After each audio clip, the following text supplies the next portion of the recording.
Success Insight shares the stories of the people with passion and drive who make things happen in the world. Here's your host, Howard Fox. Hello, everybody. This is Howard Fox, and welcome to another episode of the Success Insight podcast. Our guest today is Kelly Ann McKnight. Now, Kelly Ann is an author, speaker, master facilitator, and executive coach. She has a demonstrated history of working in the leadership development, performance improvement, career development, and coaching space. And she is the author of the recently released book, The Resilience Way, which is for people who want to overcome their struggles and build a life they truly desired. Kelly Ann, welcome to the Success Insight podcast. Thanks so much for having me, Howard. Kelly Ann, I am very excited to have you today on the podcast because the topic of overcoming struggles, living a life that we desire, and especially within the title, resilience, is so important because we're just faced with so many things out in our communities worldwide. And I was really attracted to that title, and the work that you're doing is so very important. So share a little bit, if you can, about your background. Okay, so Howard, as you know, no big surprise, some of this, but I have a background for about the last 20 years in learning and development, working with large organizations and smaller, some not-for-profits. And what I've been doing mainly is leadership development, team development, and executive coaching. And that's been a wonderful world, a gift to be able to work in that world and have the impact that I've been able to have. But in my personal life, as I was building this career and managing everything else that's involved actually with 4 children and a family life as well, we were hit with the reality of a stage 4 cancer diagnosis in my husband at the time, who was 42 years old. The process then took us through a journey of love and loss and an experience that you wouldn't wish upon anyone. But on reflection, people kept saying to me over and over again, you've got to share what you've learned. You've got to share the experience and tell people what's happened to you and how it has sort of what the learning was. So yeah, where I've ended up doing an awful lot of research into resilience, because that was the piece that I knew was different. I knew it was the piece that my late husband, David, had in spades. He was an amazing model of resilience. And so after a couple of years of research and another year, a year and a half of writing, the book became what it is today, which is hopefully something that helps other people to see, as you said, what can we do to be more effective at handling the struggles and the challenges that we face in our lives, because we all have them and they all look different. No one has the same struggles, but what are those common threads, those common skills and elements that we need in our lives to be able to handle things better? Sure. And a brilliant explanation for that. And can you share with our audience, when we talk about resilience, what does resilience mean from your lens? Yeah. So that's what I spent 2 years trying to figure out, talking to a lot of different people about their own struggles, what they've been through, and talking to people who've really managed through some tough stuff about what it took to get through that.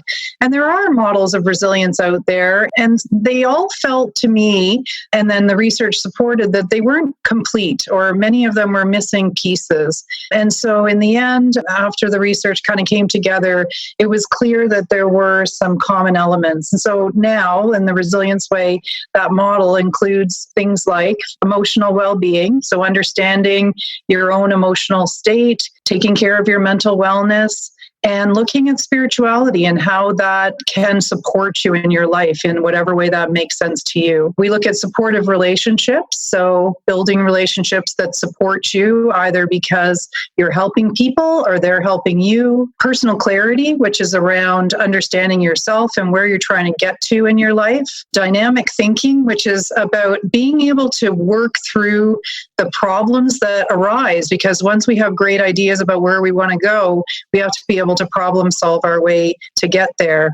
And then the final piece is around physical health. So that's understanding how sleep, nutrition, and exercise are critical in order for us to be able to do any of the other things. So that's really what that whole research project became. And then the book is really just a way of sharing that learning around what do we need in our lives to be able to be truly resilient. Thank you for that. And, a couple things that just occurred to me as you were laying out this list of items items that we need to be tuned into to understand and appreciate, and for the sake of better words, grow our resilience or awareness of that resilience. Mm-hmm. And I was thinking the whole emotional intelligence, the EQ realm, speaks about resilience. And one of the aspects of emotional intelligence that I always struggled with is it tended to take all of these varied elements of our personal development, professional development, and lumped it all into, okay, you're emotionally intelligent. Right. And what I always have felt is that each one of those items of competency around, if it is indeed a competency or if it's developmental versus a learned competency, is each one of those elements of which resilience is typically something that is measured. Is this person resilient, or do I think somebody is resilient? It's an element of emotional intelligence. You've actually taken the effort to break down from your research that resilience comes in a lot of different shapes and sizes, so to speak. Right. Yeah, absolutely. And so what's interesting about, you bring up the EQ model, which many of us are familiar with. It's a great example of one that is great work and important understanding. But to me, in my own experience and in the experience of those that I interviewed, it wasn't all of the pieces. There were pieces missing that weren't covered in that. So to me, yeah, it's a great example of, we need to be able to, and the other thing you said that was interesting, we talked about growing resilience, and that's bang on, that when you talk to people who are resilient, they learned to be resilient. Some pieces might have been there from the get-go, or maybe they've been there so long they haven't noticed that they developed them. They feel like they've always had them. But in any event, we can look at these pieces and say, well, where am I already good? Where am I doing this well?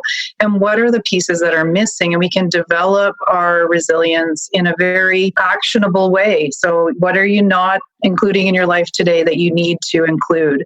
And then we can go ahead and add those back in. But yeah, there's a lot of different pieces that I think create the sort of wholeness of resilience. When you were conducting your research, was it qualitative, quantitative research?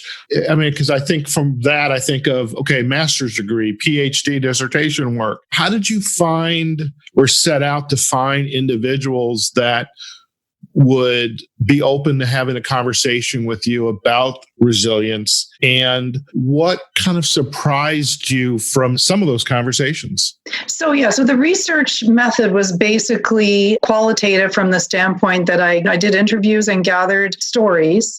From those stories, then I was able to pull the data in terms of what was actually happening here and how does it fit with the resilience model. When you talk about surprises, there were a few. So the first surprise was that I didn't have to look very far to find amazing stories of resilience, that there were people not very far from me or not very difficult to get a hold of and get in touch with who have experienced things that most of us can't really imagine. So after a while, I got used to it. But at first, I was surprised at some of the stories that I was hearing. The other interesting thing that happened was that as I was talking to people, it was so easy to see the threads and the commonalities of what people needed to get through what they got through. And so the model just really proved itself through the process of talking to people. And then, of course, it lined up with my own personal experience because I started the journey with a couple of pretty good models of resilience.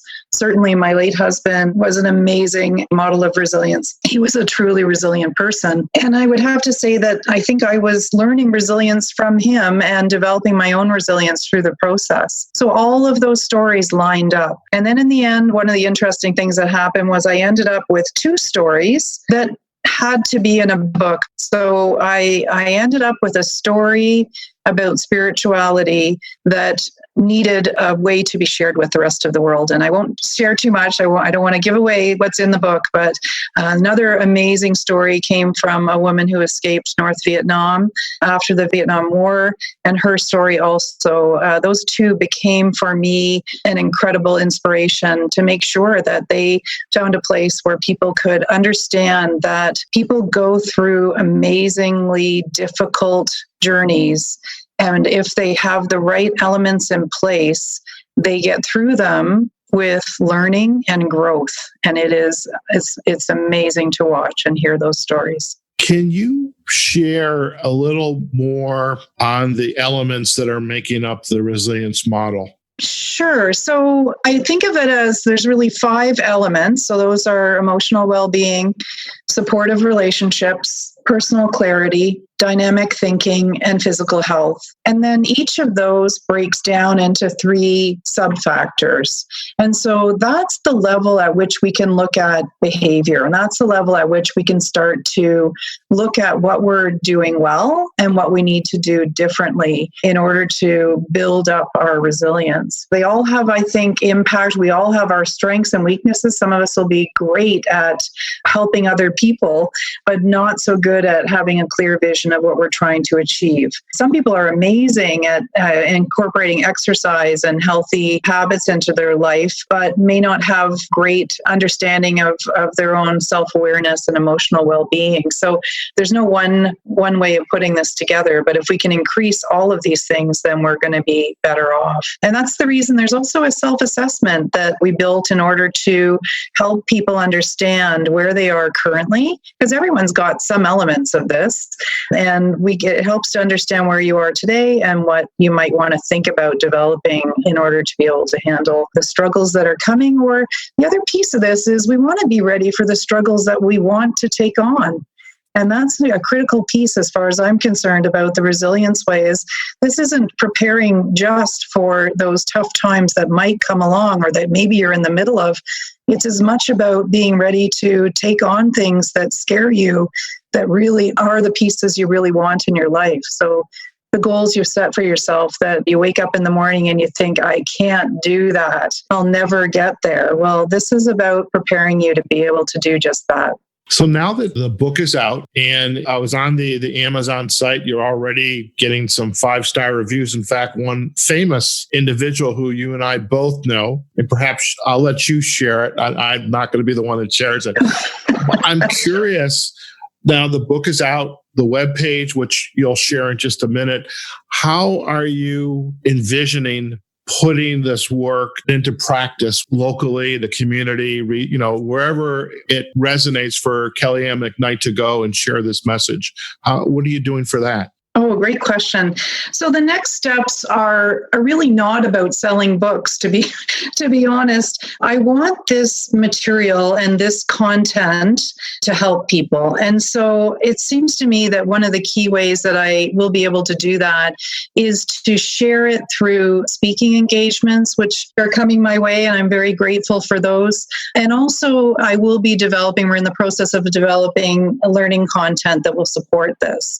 So there will be workshops available in the near future. There will be opportunities for people to dive into this in an online way, but also in a face-to-face learning way. And I think that will be an amazing way for people to incorporate this into their lives. But that's really the direction I'm most excited about. Amazon rankings are fine, but at the end of the day, I love what I've learned about this. I love being able to help people incorporate this into their lives. So those are my next steps. That's wonderful. I mean, so many of the books you see, especially on Amazon, because it is much easier today to produce a book.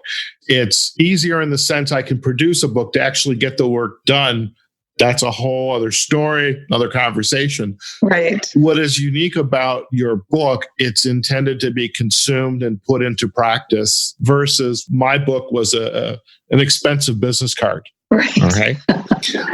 And so I totally appreciate the direction you're taking and the opportunity which you're sharing and gifting to the people who are going to be coming your way and talking about the importance of resilience. Now, before we leave Amazon for just a second, there's a particular review in there. I thought, hey, what the heck? We should probably give a shout out. This might sell a book, who knows? Or it'll say, hey, if he wrote it, this has got to be a good book and we need to learn more about the resilience way. Share some of the reviews. Okay.